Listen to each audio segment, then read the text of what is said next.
Hello everyone, I'm the Research Pod and I'm back. Let's go, this is huge. We're Delta back everyone. Time to celebrate by eating entire pies and flushing bath bombs down the toilet. Oh yeah, and I solved the night.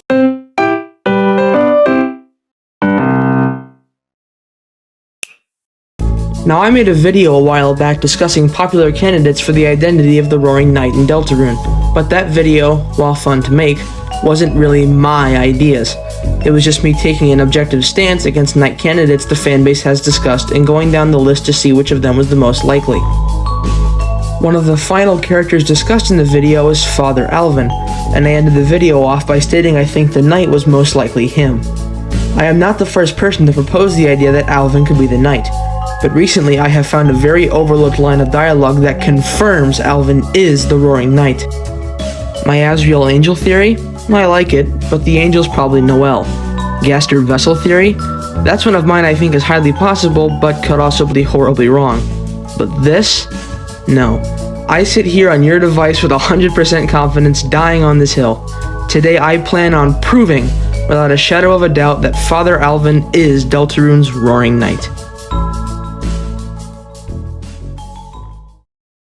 Let's once again lay out all the basic info we have on the knight. We know they're tall.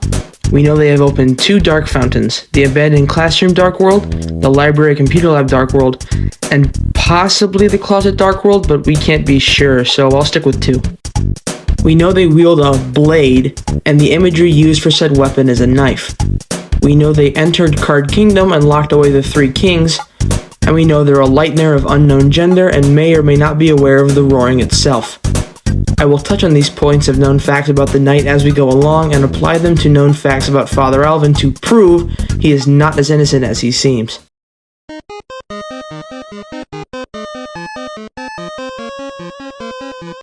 So who is Father Alvin? Well, this is him.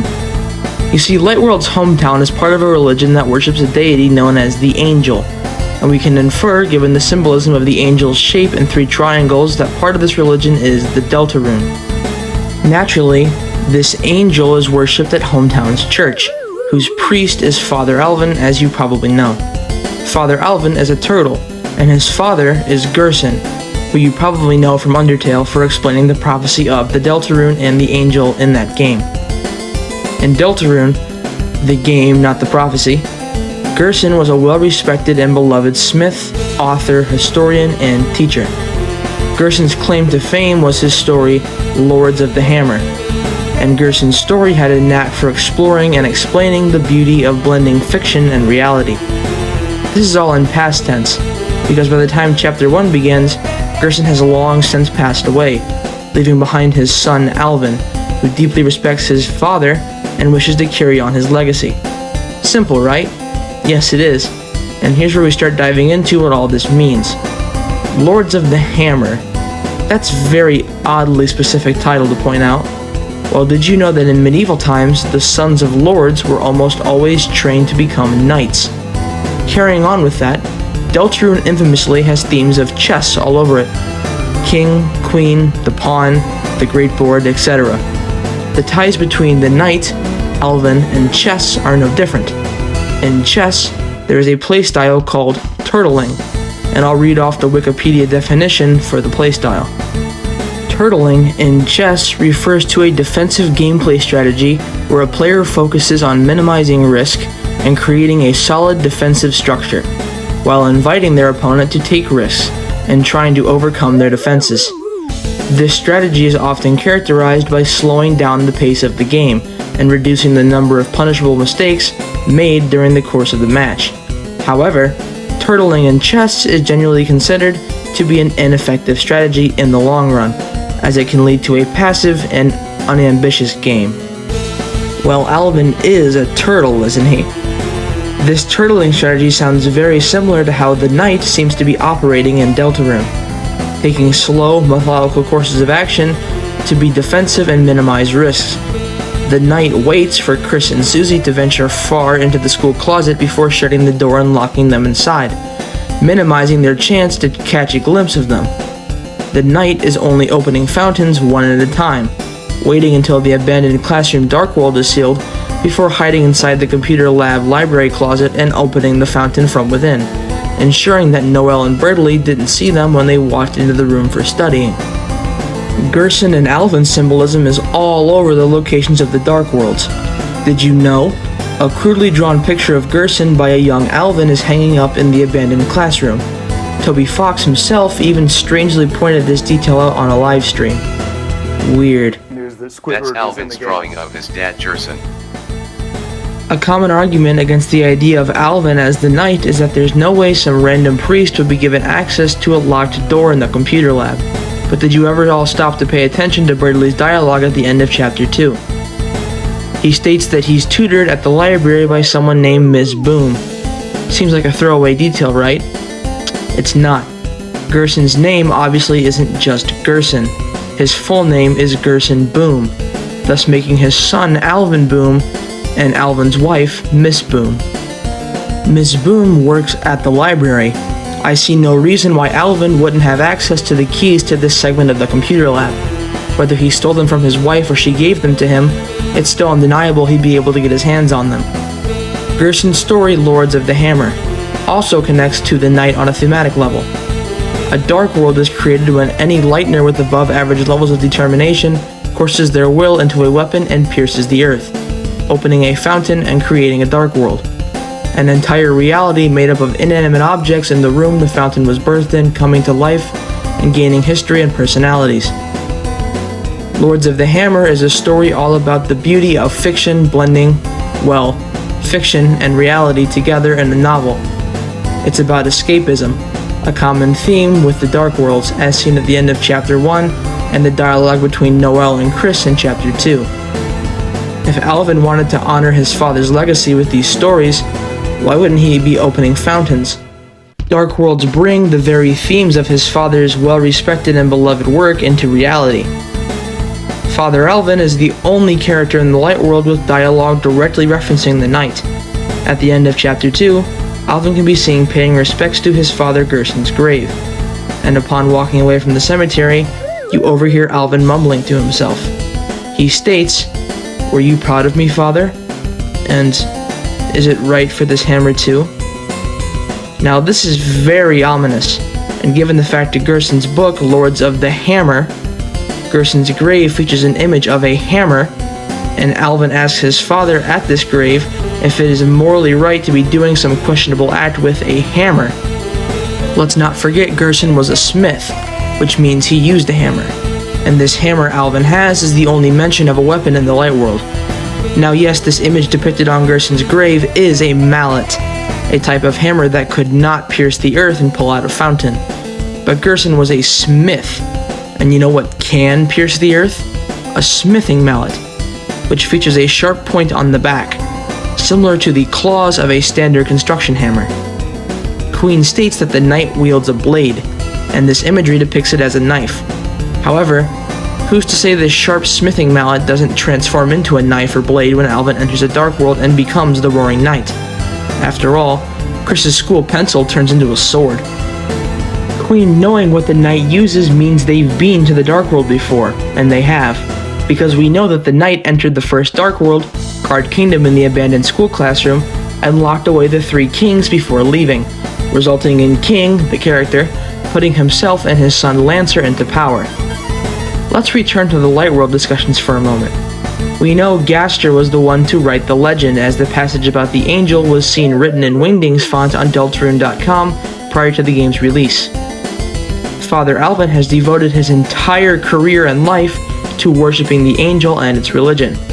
How hard would it really be for Gaster to convince Alvin into opening fountains to bring on the Roaring and summon the angel, this deity that he cherishes so much?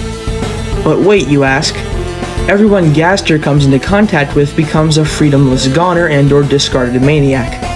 Well, first of all, Alvin isn't free. He's the knight chess piece, just as we control Chris, the pawn. It's as if we're playing a chess match against Gaster with him turtling our pawn with his knight. Alvin also is related to the act of discarding something. He's a priest. It's a church. Alvin discards sin. I mean, come on. This guy literally has the Deltarune on his robe. a symbol that represents Chris, Susie, Ralsei, and the angel who is most likely Noel. And you really think he's not important. Another common point against Alvin Knight is that he can't be important because he's a random NPC and lacks a talking sprite. Let me debunk these. First of all, have you heard all this stuff with Gerson?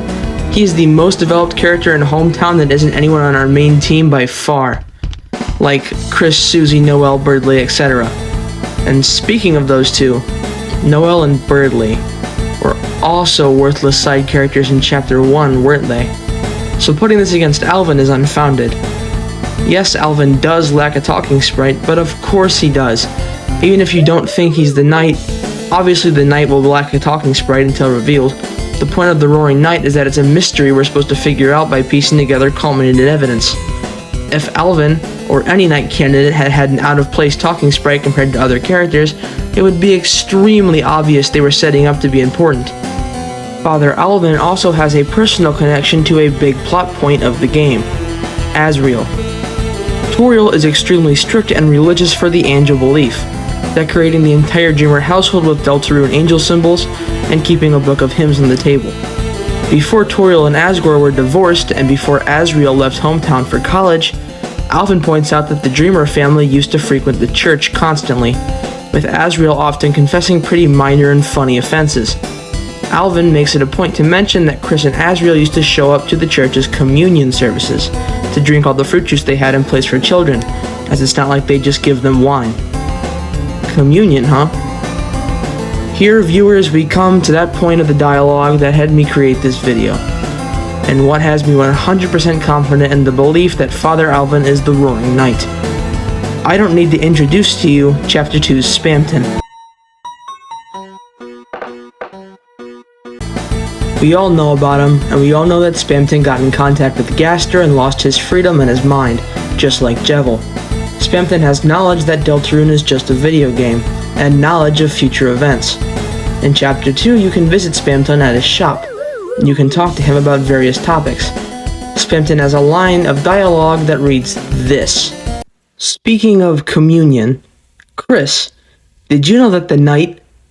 No, I'm sorry, I didn't mean to. Spamton tells us that the knight is related to communion, before being cut off by someone for revealing too much information.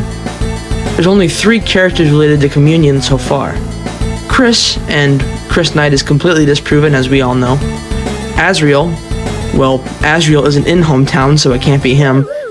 And Father Alvin, who conducts communion. Yeah. I honestly find it hard to believe Alvin wouldn't be the knight after all this prior evidence and this dialogue. So there you have it. Father Alvin, in my opinion, is 100% undeniably the knight until future chapter evidence denies it.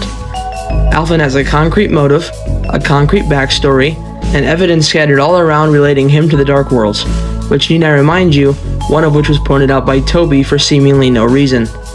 So tell me what you all think. Is Father Alvin the Roaring Knight, or am I just a sucker for priest villains because I like JoJo? Either way, I hope you all enjoyed this second dive into the night with me. I want to mention thank you so much for the support. As of the time I'm currently finishing this video, I have just cracked 372 subscribers. And I want to remind you all that I truly appreciate every one of you for sticking around to listen to my little videos. Oh yeah, here's something I want to show off. I got fan art. Yeah, that's right. Shout out to this guy Yarg, who I'm in contact with.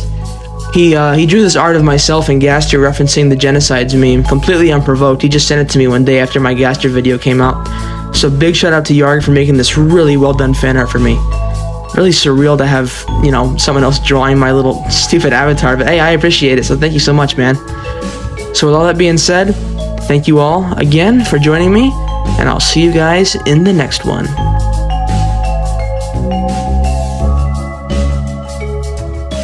See any dark fountains, Ralsei?